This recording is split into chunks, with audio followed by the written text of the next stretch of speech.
Good day, grade 9 learners! Welcome back again to our YouTube channel. So, may panibago na naman tayong lesson na pag-aaralan natin ngayon, which is yung sum and product of the roots of a quadratic equation.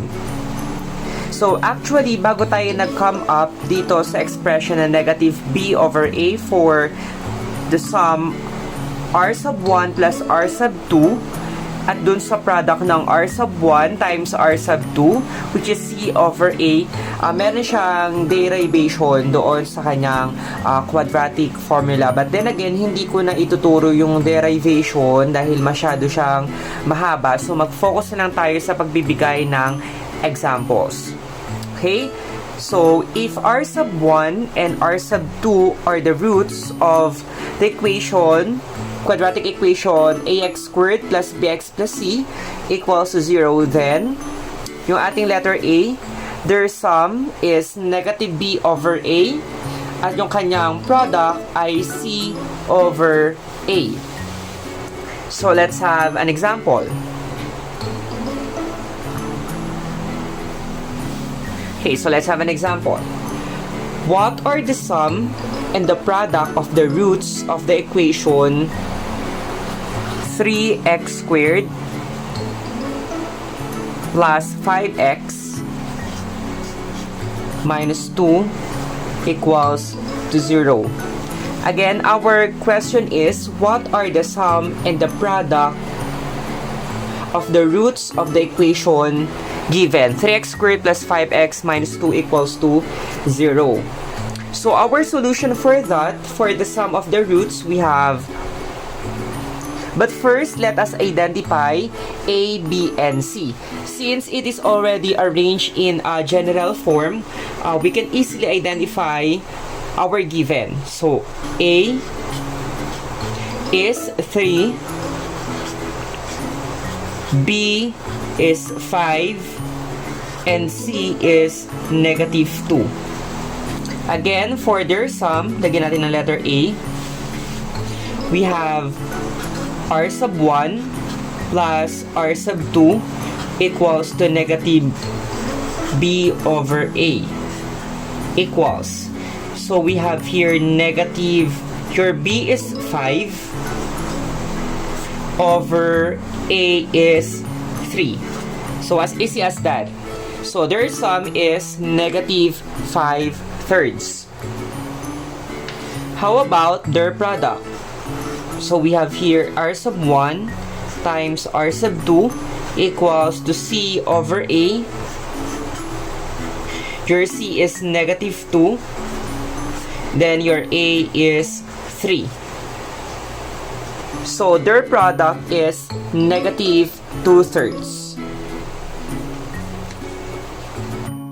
Okay, for our example 2, so ang ibibigay ko yung roots and then kukuhanin naman natin yung quadratic equation. Again, for example 2, ang ibibigay ko ay yung roots. Halimbawa, ang roots natin ay 4 and negative 2 fifth. Let me say, ito yung mga roots. And then, write a quadratic equation. So our solution for that, we have here x squared minus r sub 1 plus r sub 2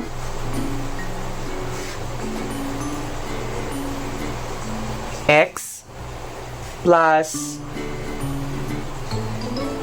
r sub 1 times r sub 2 equals to 0. Again, we have x squared minus r sub 1 plus r sub 2x plus r sub 1 times r sub 2 equals to 0. Wherein, yung ating 4, this will be our r sub 1. And then yung negative 2 fifth, that will be our r sub 2. And then we just substitute. We have here x squared minus the quantity of r sub 1 is 4 minus 2 fifth x plus 4 times negative 2/5 equals to 0. Then we have subtraction of whole number to a fraction. So we have x squared minus 5. Our LCD, so 5 times 4 is 20 minus 2. X plus 4 times negative 2/5 equals to 0. Or pwede nyo na rin naman isimplify itong 4 and negative 2/5. So, dito na natin siya isimplify lahat. So, we have here x squared minus 20 minus 2 is 18/5. X minus, because positive times negative is negative. So, 4 times 2 is 8/5 equals to 0. So, this can also be an answer, but if we wish to get rid of the fractional coefficients, di ba mapapansin nyo, fractional yung ating coefficients, we may multiply both sides by 5, giving us. So, para mawala yung ating fractional coefficients, yung 18/5 at 8/5, so pwede natin siyang i-multiply by the LCD. So, 5.